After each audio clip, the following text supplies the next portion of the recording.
दुनिया भर की कई कम्युनिटीज में कुछ मुसलमानों के बीच एक अजीब प्रैक्टिस फैल गई है। इसमें कुरान की आयतों को गाइडेंस, विजडम और अल्लाह से स्पिरिचुअल कनेक्शन के सोर्स के तौर पर यूज करने के बजाय एक तरह के मैजिकल फॉर्मूले के तौर पर यूज किया जाता है। आप शायद किसी को यह कहते हुए देखेंगे कि अमीर बनने के लिए एक स्पेसिफिक आयत को कुछ खास बार पढ़ो, या किसी आयत को एक कागज पर लिखकर उसे अपने गले में पहनो ताकि नुकसान से प्रोटेक्शन मिले। यह अप्रोच अल्लाह के पाक वर्ड्स को एक टूल की तरह ट्रीट करती है, एक ऐसी चीज जिसमें दुनियावी सिचुएशन को सब्स्टिट्यूटने की अपनी इनहेरेंट पावर होती है। हमें खुद से एक सीरियस सवाल पूछना चाहिए, क्या अल्लाह ने कुरान को जादू टोने की किताब के तौर पर नाजिल किया था, या यह एक डिवाइन मैसेज है जिसका मकसद हमारे हार्टों और दिमागों को गाइड करना है? यह सोचने का तरीका कुरान के गहरे और लाइफ ऑल्टरिंग मैसेज को एक सिंपल ट्रांजैक्शन में बदल देता है। ऐसा लगता है जैसे कोई यह मानता है कि एक आयत के साथ एक स्पेसिफिक रिचुअल करने से वे ऑटोमेटिकली एक डिजायर्ड आउटकम हासिल कर सकते हैं, बिल्कुल एक मशीन पर बटन दबाने जैसा। यह पर्सपेक्टिव बहुत प्रॉब्लमेटिक है क्योंकि यह कुरान के असली मकसद से फोकस हटा देता है। अल्लाह हमें बताता है कि उसने यह किताब लोगों के लिए गाइडेंस और क्राइटेरियन के क्लियर प्रूफ के तौर पर भेजी थी। यह कुरान के चैप्टर 2 वर्स 185 से है। इसका प्राइमरी फंक्शन हमें सही गलत सिखाना है, हमारे रास्ते को रोशन करना है, हमारी आत्माओं को सुकून देना है और समझ और रिफ्लेक्शन के जरिए अपने क्रिएटर के साथ एक डायरेक्ट और कॉन्शियस रिलेशनशिप बनाना है। जब हम आयतों को मैजिकल टूल्स की तरह ट्रीट करना शुरू करते हैं तो हम इस फंडामेंटल मकसद को भूलने लगते हैं। कुरान दुनियावी मकसद को पूरा करने का एक जरिया बन जाता है, बजाय इसके कि वह खुद में एक मकसद हो। मकसद अल्लाह के साथ एक गहरा रिलेशनशिप होना चाहिए। इमेजिन करो कि आपके पास एक कॉम्प्लेक्स डिवाइस के मैन्युफैक्चरर से एक डिटेल्ड इंस्ट्रक्शन मैनुअल है। इसे यह समझने के लिए पढ़ने के बजाय कि डिवाइस कैसे काम करता है, आप एक पेज फाड़कर उसे दीवार पर टांगने का फैसला करते हैं, यह उम्मीद करते हुए कि यह मैजिकली डिवाइस को परफेक्टली काम करा देगा। बिल्कुल यही होता है जब हम कुरान की आयतों को ताबीज या इनकेंटेशन के तौर पर यूज करते हैं, बिना उनके मायने, उनके कॉन्टेक्स्ट और उन गहरे गाइडेंस को समझे जो वे हमारी लाइफ, हमारे कैरेक्टर और हमारी इबादत के लिए ऑफर करते हैं। इस प्रैक्टिस में डेंजर इसकी सब्टिलिटी में है। यह अक्सर नेकी के काम के रूप में आता है। आखिर अल्लाह के वर्ड्स को यूज करने में क्या गलत हो सकता है? हालांकि इश्यू वर्ड्स के साथ नहीं है जो निस्संदेह पाक और धन्य हैं, बल्कि उनके यूज करने के तरीके और इस यूसेज के साथ आने वाले अनफियरलाइंग बिलीफ सिस्टम के साथ है। यह एक ऐसा बिलीफ है कि आयत खुद एक फिजिकल ऑब्जेक्ट या एक रिपीटेड साउंड के तौर पर पावर रखती है। यह फंडामेंटल इस्लामिक प्रिंसिपल से एक सिग्निफिकेंट डिपार्चर है कि सारी पावर, सारी मदद और सारा चेंज सिर्फ अल्लाह से आता है। इसलिए हमें ध्यान से एग्जामिन करना चाहिए कि क्या ये प्रैक्टिसेस कुरान की टीचिंग्स और हमारे प्यारे पैगंबर मोहम्मद सल्लल्लाहु अलैहि वसल्लम के एग्जाम्पल के साथ अलाइन करती हैं। इस्लाम की सबसे अहम बुनियाद जिस पर पूरा दीन टिका हुआ है वह तौहीद का कॉन्सेप्ट है, यानी अल्लाह की असीम एकता में अटूट बिलीफ। इसका मतलब है कि अल्लाह ही एक और अकेला खालिक, पैदा करने वाला, पालने वाला और कायनात का कंट्रोलर है। उसका कोई शरीक नहीं, कोई बराबर नहीं और कोई साथी नहीं। सारी ताकत, सारा इख्तियार और फायदा या नुकसान पहुंचाने की सारी सलाहियत सिर्फ उसी के पास है। जब हम इस उसूल को गहराई से समझते हैं तो कुरान की आयतों को खुद मुख्तार जादुई चीजों के तौर पर इस्तेमाल करने का आइडिया टूट जाता है। यह मानना कि एक कागज का टुकड़ा जिस पर आयत लिखी हो आपको बचा सकता है, या किसी सूरा को खास तादाद में पढ़ने से आपको दौलत मिल सकती है, यह अल्लाह के सिवा किसी और चीज को ताकत देना है। अल्लाह के साथ शरीक ठहराने के इस अमल को शिर्क कहते हैं और कुरान इसे सबसे बड़ा गुनाह बताता है। सूरह अन-निसा में अल्लाह एक ऐलान करता है जो हर मोमिन को ठहरकर सोचने पर मजबूर कर दे। बेशक अल्लाह अपने साथ किसी को शरीक करने को माफ नहीं करता, लेकिन वह जिसको चाहता है उसके सिवा और सब कुछ माफ कर देता है। यह कुरान चैप्टर 4 आयत 128 से है। शिर्क इतना संगीन क्यों है? क्योंकि यह वजूद की सच्चाई के बिल्कुल खिलाफ है। यह इस हकीकत के खिलाफ एक झूठ है कि अल्लाह ही सारी ताकत का अकेला जरिया है। जब हम किसी ताबीज, रस्म या खास दुआ पर भरोसा करते हैं कि वह कोई नतीजा देगी, तो हम चाहे अनजाने में ही सही अपनी इत्तका और उम्मीद का एक हिस्सा उस चीज या अमल की तरफ मोड़ रहे होते हैं, बजाय सिर्फ अल्लाह की तरफ। कुरान खुद हमें इस डिविएशन से खबरदार करता है।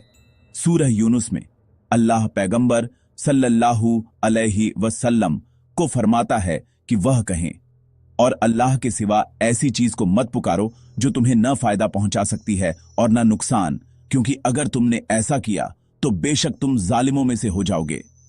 यह कुरान चैप्टर 10 आयत 106 से है। यह आयत एक पावरवर याद हाटाती है कि क्रिएटेड थिंगें, चाहे वे बुत हों, औलिया हों या कुरान की लिखी हुई आयतें हों जिन्हें चीजों की तरह ट्रीट किया जाता है, उनमें कोई आजाद ताकत नहीं होती। आयत खुद अल्लाह की बनाई हुई है। उसकी ताकत, उसके मायने, उसकी हिदायत और उस बरकत में है जो अल्लाह से करीबी हासिल करने की सही नीयत से उसे पढ़ने से मिलती है, न कि फिजिकल स्याही या उससे निकलने वाली आवाज की लहरों में। यहां तक कि पैगंबरों, जो सारे इंसानों में सबसे अफजल थे, के पास भी अपनी कोई ताकत नहीं थी। अल्लाह पैगंबर मोहम्मद सल्लल्लाहु अलैहि वसल्लम को फरमाता है कि वह कहें, मैं अपने लिए कोई फायदा या नुकसान का इख्तियार नहीं रखता सिवाय इसके जो अल्लाह चाहे। यह कुरान चैप्टर 7 आयत 128 से है। अगर अल्लाह के चुने हुए रसूल, जिस पर कुरान नाजिल हुआ, ने यह साफ कर दिया कि उनके पास कोई आजाद ताकत नहीं थी, तो हम कैसे मान सकते हैं कि एक आयत, जब उसे हिदायत के कॉन्टेक्स्ट से हटाकर एक फिजिकल ताबीज की तरह ट्रीट किया जाए, तो उसमें ऐसी ताकत हो सकती है। इस्लाम की फाउंडेशनी तालीम तौहीद हमसे मांग करती है कि हम अपने अकीदे को पाक करें और अपनी सारी उम्मीद, डर और इत्तका सिर्फ और सिर्फ अल्लाह पर रखें, यह पहचानते हुए कि वही हर चीज का असली सबब है। जब हम पैगंबर मोहम्मद सल्लल्लाहु अलैहि वसल्लम की जिंदगी और टीचिंगात को देखते हैं, तो हमें ताबीज, लॉकेट और जादू टोने के इस्तेमाल के खिलाफ एक बहुत साफ और लगातार मनाही मिलती है। पैगंबर के साथी ऐसी सोसाइटी में रहते थे जहां ऐसी प्रैक्टिसेस आम थीं। लोग मोती, धागे या दूसरी चीजें पहनते थे इस यकीन के साथ कि ये चीजें बुराई को दूर कर सकती हैं या अच्छी किस्मत ला सकती हैं। पैगंबर सल्लल्लाहु अलैहि वसल्लम ने सिर्फ इन प्रैक्टिसेस को इग्नोर नहीं किया, उन्होंने उनके खिलाफ बहुत सख्त लफ्जों में बात की, उन्हें शिर्क का दरवाजा बताया, जो अल्लाह के साथ शरीक ठहराने का नाकाबिल ए माफी गुनाह है। यह समझना एक क्रिटिकल पॉइंट है, क्योंकि उनकी वार्निंग्स एब्सोल्यूट थीं और उनमें कोई एक्सेप्शन नहीं था। इस मामले पर पैगंबर की सबसे सीधी और पावरफुल स्टेटमेंट्स में से एक वह हदीस है जो मुसनद अहमद में रिवायत की गई है, जो कोई ताबीज लटकाता है, अल्लाह उसका मकसद पूरा न करे। यह सिर्फ एक मनाही नहीं है, यह पैगंबर की तरफ से उस शख्स के खिलाफ एक दुआ है जो यह अमल करता है। यह दिखाता है कि उन्हें कितनी गहरी चिंता थी कि ऐसी प्रैक्टिस तौहीद के पाक अकीदे को करप्ट करती है। अरबी में तमीमा उस हर चीज को कहते हैं जिसे प्रोटेक्शन के लिए या अच्छी किस्मत लाने के लिए लटकाया या पहना जाता है। पैगंबर सल्लल्लाहु अलैहि वसल्लम ने यह नहीं कहा, ताबीज मत पहनो जब तक कि उनमें कुरान ना हो। उनकी निंदा जनरल थी, जो सुपरनेचुरल हेल्प के लिए फिजिकल ऑब्जेक्ट्स पर भरोसा करने की पूरी प्रैक्टिस के खिलाफ वार्निंग देती थी। एक और अहम हदीस जो सही मुस्लिम में दर्ज है, इस मनाही को और भी फैलाती है। पैगंबर सल्लल्लाहु अलैहि वसल्लम ने फरमाया, बेशक गैर इस्लामिक रुक्या, ताबीज और लव स्पेल्स शिर्क हैं। यहां उन्होंने ताबीज पहनने को पॉलिथिस्टिक इनकेंटेशंस और जादू के मंत्रों के ग्रुप में रखा है, जो लोगों की फीलिंग्स को मैनिपुलेट करने के लिए बनाए गए हैं। यह क्लासिफिकेशन इनक्रेडिबली सिग्निफिकेंट है। यह हमें बताता है कि थियोलॉजिकल पर्सपेक्टिव से एक ताबीज पर भरोसा करना फंडामेंटली जादू पर भरोसा करने जैसा है। दोनों में अल्लाह के सिवा किसी और सोर्स से मदद और ताकत मांगना इन्वॉल्व्स। यही वजह है कि हदीस के स्कॉलर्स इस्लामिक हिस्ट्री में इस इश्यू पर इतने स्ट्रिक्ट रहे हैं। हिस्टोरिकल रिकॉर्ड भी बहुत कुछ बताता है। हमें कोई भी ऑथेंटिक रिवायत नहीं मिलती कि पैगंबर सल्लल्लाहु अलैहि वसल्लम या उनके नोबल सहाबा जैसे अब्बू बकर, उमर, उस्मान या अली ने कभी कुरान की आयतों को हार या कंगन के तौर पर पहनने के लिए लिखा हो। अगर यह एक जायज या रिकमेंडेड प्रैक्टिस होती तो बिलीफ इन वे जो जनरेशंस में सबसे बेहतरीन थे इसे सबसे पहले करते। वे ही थे जो कुरान से सबसे ज्यादा मोहब्बत करते थे और उसे सबसे अच्छी तरह अंडरस्टूड। उनका तरीका कुरान पढ़ना, उसके मायनों पर गौर करना, उसके हुक्मों पर अमल करना और अल्लाह से दुआ करने के लिए उसे एक बुनियाद के तौर पर इस्तेमाल करना था। इस प्रैक्टिस से उनका पूरी तरह बचना इसके खिलाफ एक पावरवर खामोश गवाही है। जब मजहबी प्रैक्टिसेस के क्वेश्चंसों का सामना करना पड़ता है तो उन इज्जतदार इस्लामिक स्कॉलर्स की राय लेना अक्लमंदी है जिन्होंने कुरान और सुन्नत का स्टडी करने में अपनी जिंदगी लगा दी है। कुरानी आयतों वाले ताबीज पहनने के मुद्दे पर ज्यादातर बड़े स्कॉलर्स, स्पेशल कर वे जो पुरानी जनरेशंस के रास्ते पर सख्ती से चलते हैं, ने इसे हराम करार दिया है। उनके रीजन दो हैं। पहला, यह एक ऐसी प्रैक्टिस है जिसके लिए पैगंबर सल्लल्लाहु अलैहि वसल्लम या उनके सहाबा से कोई सबूत नहीं मिलता, जिससे यह एक मजहबी इनोवेशन या बिदअत बन जाती है। दूसरा, और इससे भी ज्यादा जरूरी, यह शिर्क की तरफ ले जाने वाला एक सीधा रास्ता या धरिया है। शेख इब्न तैमिया और हाल के जमाने में शेख इब्न बाज और शेख अल अलबानी जैसे मशहूर स्कॉलर्स ने इस मामले पर अपने फाटवास, रिलीजियस रूलिंग्स में बहुत साफ बात कही है। उन्होंने तर्क दिया कि भले ही ताबीज में सिर्फ अल्लाह के वर्ड्स हों, इसे पहनने का अमल खुद फिजिकल ऑब्जेक्ट पर साइकोलॉजिकल रिलायंस को बढ़ावा देता है। एक शख्स को यह महसूस होने लगता है कि उसे ताबीज न कि अल्लाह प्रोटेक्ट कर रहा है। अगर वे एक दिन इसे पहनना भूल जाते हैं तो उन्हें एंजाइटी और वल्नरेबल महसूस होता है। क्रिएटर से क्रिएशन की तरफ रिलायंस में यह बारीक सब्स्टिट्यूट अब ठीक वही है जिसके खिलाफ पैगंबर सल्लल्लाहु अलैहि वसल्लम ने वार्न किया था। शिर्क के इस बड़े नुकसान को रोकने के लिए उन्होंने इस रास्ते को पूरी तरह से बंद करने का फैसला किया। दरअसल यह नजरिया सिर्फ एक स्कूल ऑफ थॉट तक लिमिटेड नहीं है। जनवरी 2026 के एक हालिया फतवे में प्रेस्टिजियस अल अजहर यूनिवर्सिटी, जो सुन्नी लर्निंग का एक बड़ा सेंटर है, के डॉ मोहम्मद एस अल-रहवान ने भी कुरानी एम्यूलेटों के इस्तेमाल के खिलाफ बात की। उन्होंने इस प्रैक्टिस को एक इनोवेशन बताया जो इस्लाम की ओरिजिनल प्योर टीचिंग्स का हिस्सा नहीं था। उन्होंने इस बात पर जोर दिया कि कुरान पढ़ने, समझने और उस पर अमल करने के लिए नाजिल हुआ था, न कि पैकेज करके पहनने के लिए। ऐसी बड़ी इंस्टीट्यूशंस और स्कॉलर्स के बीच आम सहमति मुस्लिम कम्युनिटी को एक पावरफुल मैसेज देती है कि वे सावधान रहें और ऐसी प्रैक्टिसेस से बचें जो भले ही दिखने में नेकलेसमलेस लगे लेकिन किसी के ईमान के कोर को करप्ट कर सकती हैं। जबकि कुछ लोग ऐसे भी हैं जो कुरानी आयतों वाले ताबीज पहनने की इजाजत देते हैं, बशर्ते किसी का भरोसा सिर्फ अल्लाह पर रहे। इस नजरिया को कई रीजन से कमजोर माना जाता है। पहला, यह पैगंबर की जनरल मनाहियों को सिर्फ गैर इस्लामिक एम्यूलेटों पर लागू होने के तौर पर इंटरप्रेट करने पर निर्भर करता है, एक इंटरप्रिटेशन जिसे हदीसों के साफ और जनरल शब्दों से सपोर्ट नहीं मिलता। दूसरा, एवरेज शख्स के लिए यह अमूर्त यकीन बनाए रखना बहुत मुश्किल है कि उसका भरोसा सिर्फ अल्लाह पर है, जबकि वह प्रोटेक्शन के लिए खास तौर पर एक ऑब्जेक्ट भी पहन रहा हो। इंसान का दिल कमजोर होता है और ऑब्जेक्ट को पावर देने का टेम्पटेशन बहुत स्ट्रांग होता है। इसलिए ज्यादातर लोगों द्वारा रखा गया नजरिया ज्यादा मजबूत, ज्यादा सेफ और ज्यादा एहतियाती है कि ऐसी प्रैक्टिसेस से पूरी तरह बचना ही बेहतर है। हर मुसलमान के लिए यह समझना बहुत जरूरी है कि इस्लाम रुकिया की जायज प्रैक्टिस और एमुलेटों और जादू के मना किए हुए अमल के बीच एक साफ और अलग लाइन ड्रॉज।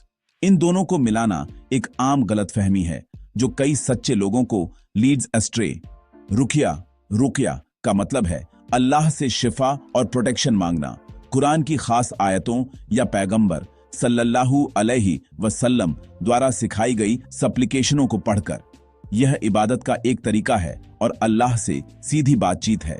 ताकत खुद वर्ड्स में नहीं है, बल्कि अल्लाह की तरफ मुड़ने और उसकी बरकत वाले वर्ड्स का इस्तेमाल करके उससे मदद मांगने के अमल में है।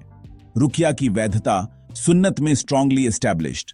पैगंबर मोहम्मद सल्लल्लाहु अलैहि वसल्लम ने खुद अपने लिए और दूसरों के लिए रुकिया की। जब वह बीमार होते थे तो वह मुआविदत, कुरान के आखिरी 3 चैप्टर अल इखलास, अल फलक और अन्नास पढ़ते थे, अपनी हथेलियों में फूंक मारते थे और फिर अपने हाथों को अपने बदन पर वाइप्ड ओवर। उनके सहाबा भी इसे प्रैक्टिस्ड आईटी। यह एक स्पिरिचुअल रेमेडी है जो अल्लाह को अल्टीमेट हीलर अश-शफी मानती है। रुकिया में कुरान का इस्तेमाल वैसे ही किया जाता है जैसे इसे इरादा किया गया था, अल्लाह से बातचीत के जरिए के तौर पर, बरकत के सोर्स के तौर पर और उसकी सीधी इंटरवेंशन मांगने के तरीके के तौर पर। भरोसा 100% अल्लाह पर होता है। इसके बिल्कुल उलट ताबीज या तावीज का इस्तेमाल एक बिल्कुल अलग प्रिंसिपल पर ऑपरेट्स। ताबीज में कुरान की आयत को लेना, उसे लिखना और उसे एक फिजिकल ऑब्जेक्ट के तौर पर ट्रीट करना शामिल है, जो ऑटोमेटिक पैसिव प्रोटेक्शन देता है। यहां का बिलीफ सिस्टम इज रॉन्ग। यह इंप्लाई करता है कि ऑब्जेक्ट खुद, कागज, स्याही, कंटेनर को एक प्रोटेक्टिव पावर पजेसेस। यहीं पर यह प्रैक्टिस शिर्क की क्रॉसेस द लाइन। इबादत के एक अमल में एक्टिवली इन्वॉल्व होने के बजाय पढ़ने और दुआ करने से शख्स एक क्रिएटेड ऑब्जेक्ट पर पैसिवली रिलाइंग। ये रुकिया से फंडामेंटली अलग है, जहां अमल अल्लाह से एक एक्टिव दुआ है। इसे इस तरह समझो, रुकिया डॉक्टर अल्लाह के पास जाने जैसा है और अपनी सिकी, अपनी प्रोटेक्शन या शिफा की जरूरत को एक स्पेसिफिक ब्यूटीफुल लैंग्वेज, कुरान की आयतें का इस्तेमाल करके बताना है, जिसे डॉक्टर सुनना पसंद करता है और फिर इलाज मांगना है। दूसरी तरफ ताबीज का इस्तेमाल डॉक्टर के प्रिस्क्रिप्शन को लेना, उसे फ्रेम करना और उसे अपनी दीवार पर लटकाना जैसा है, यह उम्मीद करते हुए कि फ्रेम किया हुआ कागज आपकी सिकी को ठीक कर देगा बिना टेकिंग मेडिसिन। एक मदद के सोर्स से मदद मांगने का एक एक्टिव प्रोसेस है, जबकि दूसरा एक ऑब्जेक्ट पर पैसिव भरोसा है। इस्लाम पहले वाले को बढ़ावा देता है और दूसरे वाले को स्ट्रिक्टली फॉरबिड्स। इस्लाम में किसी भी अमल की वैल्यू सिर्फ उसके जाहिरी अमल से नहीं, बल्कि उसके पीछे की इंटेंशन से जज की जाती है। पैगंबर मोहम्मद सल्लल्लाहु अलैहि वसल्लम ने बुखारी और मुस्लिम में दर्ज एक मशहूर हदीस में फरमाया, बेशक अमल नियत से ही होते हैं और हर शख्स को वही मिलेगा जो उसने नियत की। यह उसूल कुरान के साथ सही तरीके से इंटरैक्ट करने के लिए बिल्कुल सेंट्रल है। सही नियत हिदायत तलाश करना है, अल्लाह से सवाब कमाना है, उसके मैसेज को समझना है और उसके वर्ड्स को उससे दुआ मांगने के जरिए के तौर पर इस्तेमाल करना है। गलत नियत कुरान को एक दुनियावी मकसद हासिल करने के लिए शॉर्टकट के तौर पर इस्तेमाल करना है, यह मानते हुए कि वर्ड्स का एक ऑटोमेटिक जादुई असर होता है। सही इस्लामिक अप्रोच सिंसियर सप्लिकेशन और सही एक्शन का एक खूबसूरत कॉम्बिनेशन है। अगर आप बीमार हैं तो आपको अल्लाह शिफा देने वाले से दुआ करनी चाहिए, सीकिंग हीलिंग। आपको मेडिकल ट्रीटमेंट लेने के लिए सही अमल भी करना चाहिए, जैसा कि पैगंबर सल्लल्लाहु अलैहि वसल्लम ने फरमाया, अल्लाह ने कोई सिकी नहीं उतारी except that he also sent down its cure. इसी तरह अगर आप प्रोटेक्शन चाहते हैं तो आप अल्लाह द प्रोटेक्टर अल हाफिज से दुआ करते हैं और आप अपनी सेफ्टी को इंश्योर करने के लिए प्रैक्टिकल जायज मेजर्स लेते हैं। सोने से पहले आयतुल कुर्सी जैसी खास आयतों को पढ़ना एक तयशुदा अमल है। इबादत का एक ऐसा अमल है जो अल्लाह की हिफाजत के वादे के साथ आता है। एक सिंपल एग्जाम्पल लेते हैं। एक स्टूडेंट अपने एग्जाम्स में सक्सेसफुल होना चाहता है। गलत अप्रोच यह होगी कि एक आयत को एक कागज पर लिखकर अपनी जेब में रख ले, यह मानते हुए कि यह ताबीज उसे मैजिकली पास हिम। सही अप्रोच इस्लाम द्वारा गाइडेड अपने ऊंट को बांधना और फिर अल्लाह पर भरोसा करना है। इसका मतलब है कि स्टूडेंट को पहले खूब पढ़ना चाहिए, मटेरियल सीखने के लिए हर मुमकिन कोशिश करनी चाहिए, यह अमल है। फिर उसे अल्लाह से सच्ची दुआ करनी चाहिए, उससे अपने एफर्ट्स पर बरकत देने उसे जहन की क्लैरिटी देने और उसे सक्सेसफुल होने में मदद करने के लिए कहना चाहिए। यह मेथड एफर्ट, अल्लाह पर भरोसा और इस बात की सही समझ को जोड़ता है कि अल्लाह दुनिया में कैसे ऑपरेट्स। इस सही अप्रोच की खूबसूरती यह है कि यह अल्लाह के साथ एक सच्चा डायनामिक रिलेशनशिप बनाता है। यह हमें रिस्पॉन्सिबिलिटी और ह्यूमिलिटी सिखाता है।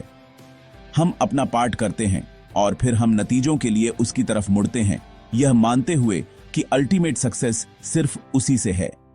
यह एक पैसिव ऑब्जेक्ट पर भरोसा करने से कहीं ज्यादा एम्पावरिंग और स्पिरिचुअली फुलफिलिंग है। यह हमें अपनी लाइफ में एक्टिव पार्टिसिपेंट बनाता है, अपने क्रिएटर की मर्जी के साथ वर्किंग टुगेदर। हमारी नीयत, हमारे एफर्ट्स और हमारी इबादत के जरिए अल्लाह को खुश करना होनी चाहिए और यह भरोसा करना चाहिए कि वह हमें वही देगा जो हमारे लिए सबसे अच्छा है, चाहे वह हमारी डिजायर्ड आउटकम हो या कुछ बेहतर जो हम अभी कैनॉट येट सी। आखिर में पूरी बात एक सादी गहरी सच्चाई पर आ जाती है। हम अपना भरोसा कहां रखते हैं? इस्लाम हमें अपना पूरा बेजोड़ और मुकम्मल ट्रस्ट, तवक्कुल सिर्फ अल्लाह पर रखने की तालीम देता है। वही दुनिया का रब है, वही है जिसके हाथ में हर चीज का इख्तियार है। किसी और जरिए से हिफाजत, रिज्क या शिफा मांगना, चाहे वह कोई शख्स हो, कोई चीज हो या कोई रस्म हो, अपने खालिक के साथ अपने रिश्ते को गलत समझना है। कुरान उस भरोसे को बनाने के लिए हमारा रहनुमा है, न कि उसका कोई सब्स्टिट्यूट। यह वह रस्सी है जो हमें अल्लाह से जोड़ती है, लेकिन हमें अल्लाह को थामना चाहिए, न कि सिर्फ रस्सी को। ताबीज पहनने या आयतों को जादुई फार्मूलों के तौर पर इस्तेमाल करने जैसी प्रैक्टिसेस को छोड़ना मदद के किसी जरिए को खोने जैसा नहीं है। यह मदद के अल्टीमेट जरिए तक पहुंच हासिल करने जैसा है। यह अपने ईमान को शिर्क और बिदत के दागों से पाक करने और सभी पैगंबरों द्वारा सिखाई गई पाक सादी और पावरवर तौहीद की तरफ लाइक रिटर्निंग। जब आप किसी बनाई हुई चीज पर भरोसा अबैंडनते हैं तो आपको अपने हाथ उठाने और सीधे खालिक से बात करने पर आर कंपेल्ड। यह सीधा कनेक्शन किसी भी ताबीज से कहीं ज्यादा पावरवर है। अल्लाह कुरान में फरमाता है, और जब मेरे बंदे तुमसे मेरे बारे में पूछें, बेशक मैं आई एम नियर, मैं दुआ करने वाले की दुआ कबूल करता हूं जब वह मुझे पुकारता है। यह कुरान 2 आयत 186 में है। हर सच्चे मुसलमान के लिए साफ नसीहत यह है कि वह इन शक वाली प्रैक्टिसेस को अबैंडन। अगर आप कोई ताबीज पहनते रहे हैं या आयतों को लेन देन के तरीके से इस्तेमाल करते रहे हैं तो तौबा, तौबा का दरवाजा इज ऑलवेज ओपन। ताबीज हटा दें, अल्लाह से माफी मांगे और आज से सिर्फ उसी पर भरोसा रखने का मेक अ फर्म इंटेंशन। मना की हुई प्रैक्टिस को तयशुदा प्रैक्टिस से बदल दें। अपने और अपने परिवार के लिए रुकिया करें। प्रोटेक्शन के लिए अपनी रोजाना की सप्लिकेशनों में पाबंदी रखें। कुरान को समझने की नीयत से पढ़ें और उसकी हिदायत के मुताबिक अपनी लाइव वंस लाइफ। यही सच्ची सिक्योरिटी और कामयाबी का रास्ता है। अगर आपको अभी भी कोई शक या सवाल है तो कल्चरल सुनी सुनाई बातों या अनवेरिफाइड सलाह पर डू नॉट रिलाई ऑन। किसी भरोसेमंद इस्लामिक स्कॉलर या अपनी कम्युनिटी के इमाम से इल्म हासिल करें जो कुरान और सही सुन्नत पर फॉलो। उनसे इन मामलों को आपके लिए साफ करने के लिए कहें। अपने एक्सपीरियंसेस शेयर करें और सही Islamic perspective. Be open to learning. याद रखें कि मकसद किसी प्रैक्टिस को जायज ठहराने के लिए लूप होल्स ढूंढना नहीं है, बल्कि उस रास्ते को फेथदारी से तलाश करना है जो अल्लाह को सबसे ज्यादा प्लीजिंग। सच्चा सुकून आपके गले में पड़े पेपर के टुकड़े से नहीं आता, यह उस दिल से आता है जो इस यकीन से भरा हो कि अल्लाह कंट्रोल में है और वही सारे is the best disposer of affairs.